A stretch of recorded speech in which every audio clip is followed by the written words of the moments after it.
Mais vu le manque d'indices, il pourrait être tout autre chose. Le Graal est un concept médiéval.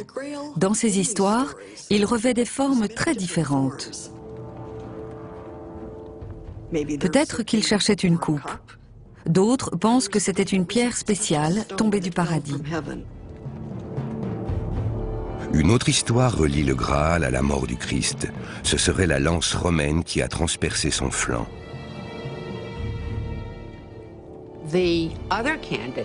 L'autre candidat pour le trésor que les Templiers auraient exhumé, c'est la tête de Saint Jean-Baptiste, qui aurait été enterrée sur place.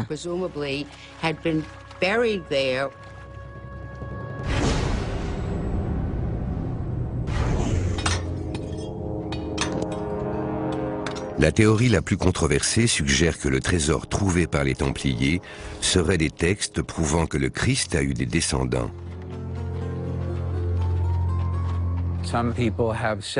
Certains ont dit qu'ils ont eu la preuve de l'existence d'un membre de la famille de Jésus, un descendant de son mariage avec Marie-Madeleine.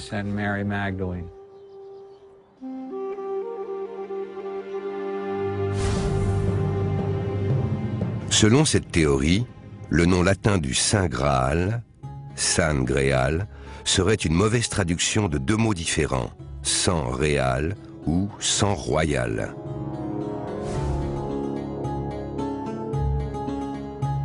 Jésus se serait marié et aurait eu des enfants, et ses descendants seraient le secret du Graal. Il existe un peu partout des théories du complot qui entourent le Graal et Jésus, avec notamment l'idée que Jésus et Marie-Madeleine se seraient mariés.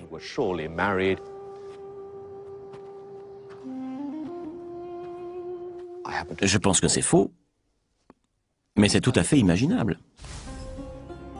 Et la théorie du sang royal est plus crédible que celle d'une relique qui serait la source du pouvoir des Templiers.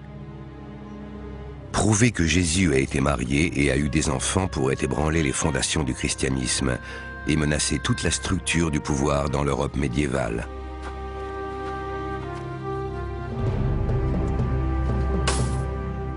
L'Église serait sans doute prête à payer cher pour étouffer ces informations. C'est du moins une thèse intéressante. Nul ne sait ce que les Templiers ont découvert, mais il n'y a aucun doute sur la suite des événements. Hugues de Payne, le chef des Templiers, a quitté la Terre Sainte pour assister au Concile de Troyes.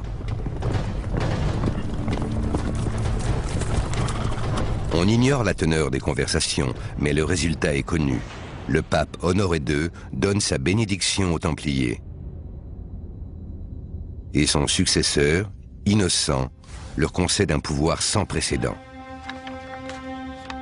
Les Templiers bénéficient désormais d'un régime particulier. Ils ne sont soumis aux lois et aux impôts d'aucun pays.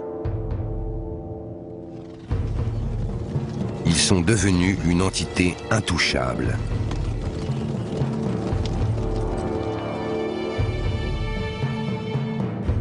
Leur mystérieux nouveau pouvoir suscite de nombreuses théories du complot.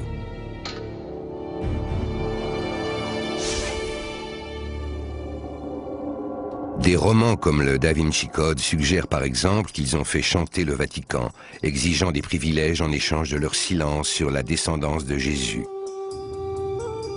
Mais la plupart des historiens attribuent plutôt leur réussite à leur réseau de relations. Les preuves de leur richesse et de leur influence parsèment encore le paysage.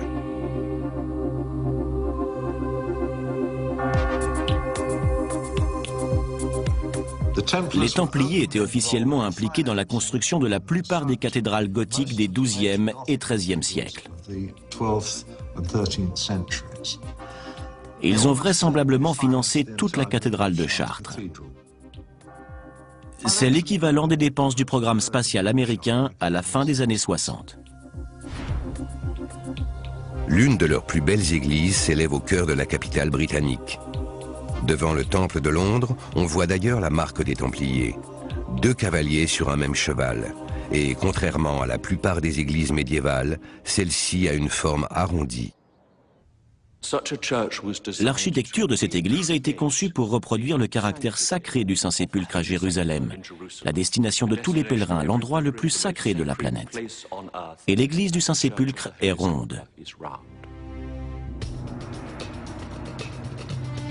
Et ce n'est pas juste une église, c'était aussi un trésor. Le roi d'Angleterre est venu au Temple de Londres et il y a retiré 50 000 livres sterling en 1307. C'est comme entrer dans Fort Knox et prendre tout l'or. D'immenses sommes étaient brassées et gérées ici par les Templiers, a priori honnêtement et efficacement. Dans toute l'Europe, les Templiers aux mains pleines commencent à prêter de l'argent à la noblesse en mal de liquidité.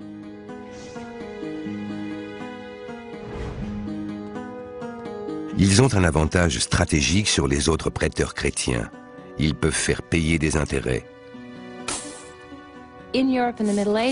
Dans l'Europe médiévale, très peu de gens pouvaient faire des transactions financières, parce que la simonie et l'usure étaient considérées comme des péchés. Les Templiers pourraient même avoir créé l'idée du chèque et du crédit. Les pèlerins en route pour la Terre Sainte peuvent déposer de l'argent dans un trésor local des Templiers. En échange, on leur donne un reçu indiquant la somme versée. Quand vous arriviez à destination, vous pouviez vous faire rembourser cette sorte de traveler check médiéval. C'était un ancêtre de la lettre de crédit. Pratique, mais coûteux. Les Templiers facturent en effet 10% de la somme pour leur service. Bien qu'ils aient fait vœu de pauvreté, cela ne semble pas affecter leur sens des affaires. Comment concilient-ils leur fortune et leurs convictions religieuses? Les chevaliers eux-mêmes faisaient vœu de pauvreté et ils ne possédaient aucun bien. Ils n'étaient pas riches, mais en revanche, l'ordre avait le droit de posséder de l'argent pour ses propres activités. À la fin du XIIIe siècle, les Templiers sont l'une des organisations les plus riches et les plus puissantes d'Europe. Mais ils attisent la jalousie et la haine, et un complot implacable va se mettre en place.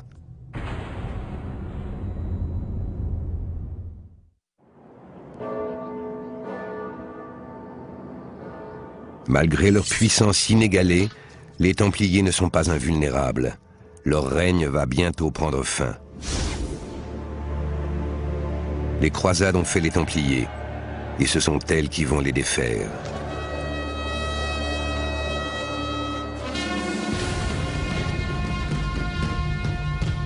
Les armées musulmanes convergent sur la Terre Sainte.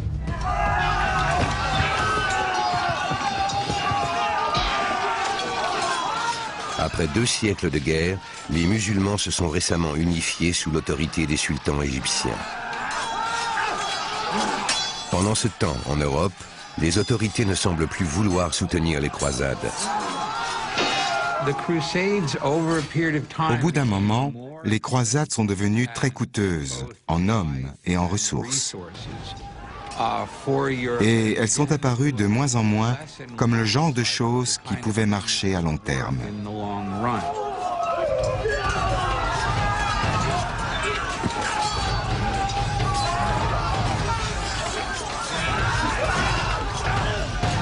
Les musulmans écrasent les croisés chrétiens lors des batailles de Jaffa, d'Al-Mansoura et du siège de Safed.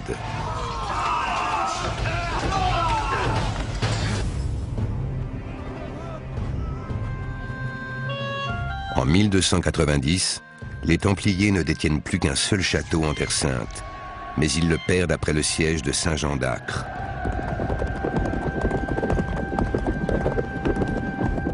La Terre Sainte est de nouveau aux mains de l'islam. Les Templiers se retirent sur l'île de Chypre.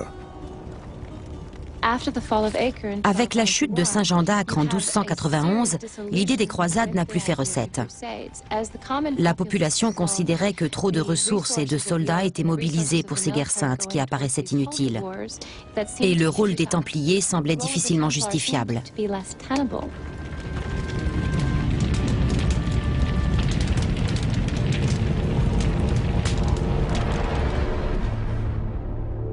Le destin de l'ordre est entre les mains de son nouveau chef, le noble français Jacques de Molay. Il fait campagne pour une nouvelle croisade lancée depuis Chypre, en vain. 1307. De Molay arrive au quartier général parisien des Templiers.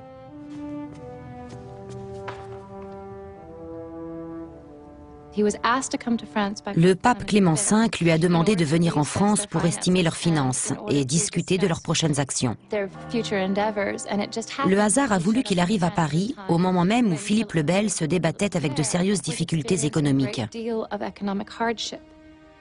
Philippe est surnommé le Bel en raison de son physique avantageux, mais il a accumulé des dettes considérables.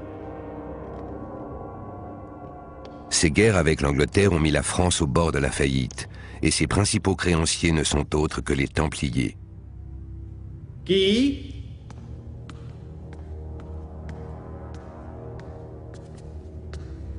Yes, my lord. Le roi décide donc de faire d'une pierre deux coups en arrêtant les Templiers et en s'emparant de leur fortune.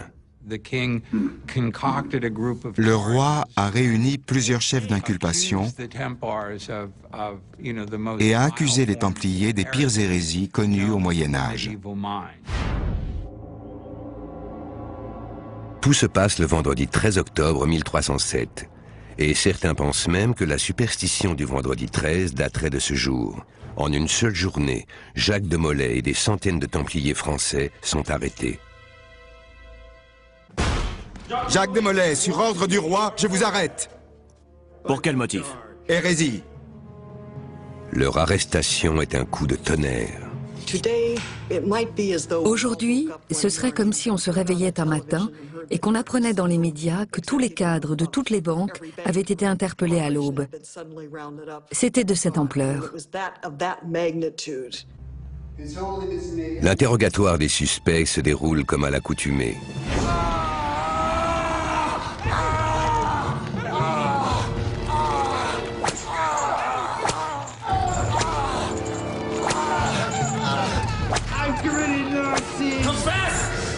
La torture n'est pas un châtiment, mais la méthode habituelle pour obtenir des aveux.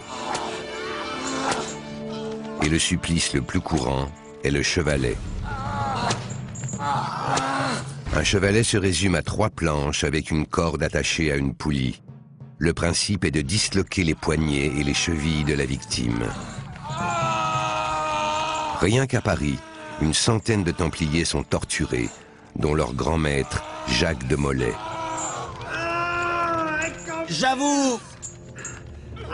J'avoue être un hérétique. 127 accusations ont été portées contre les Templiers.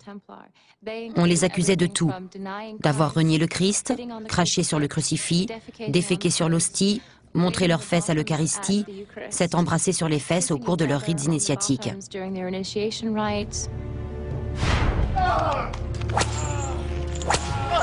Des centaines de Templiers passent aux aveux. Même leur grand maître. Mais les confessions vont au-delà des accusations d'origine, et certaines sont vraiment surprenantes. De nombreux chevaliers reconnaissent des pratiques religieuses étranges, comme l'adoration d'un objet hors du commun. On a beaucoup dit que c'était le crâne de Saint Jean-Baptiste. D'autres ont suggéré que la tête décapitée sur un plateau d'argent était en fait le Saint Graal. Les choses se troublent encore plus à mesure que différents Templiers racontent séparément les mêmes histoires. Plusieurs confessent avoir vénéré un certain Baphomet. Le Baphomet est sans doute l'un des aspects les plus spectaculaires des accusations contre les Templiers. Certains ont laissé entendre que c'était une idole en pierre représentant le diable. Ça a fait sensation au procès car on a essayé de les relier à l'adoration du malin. Les théories ne manquent pas. Certains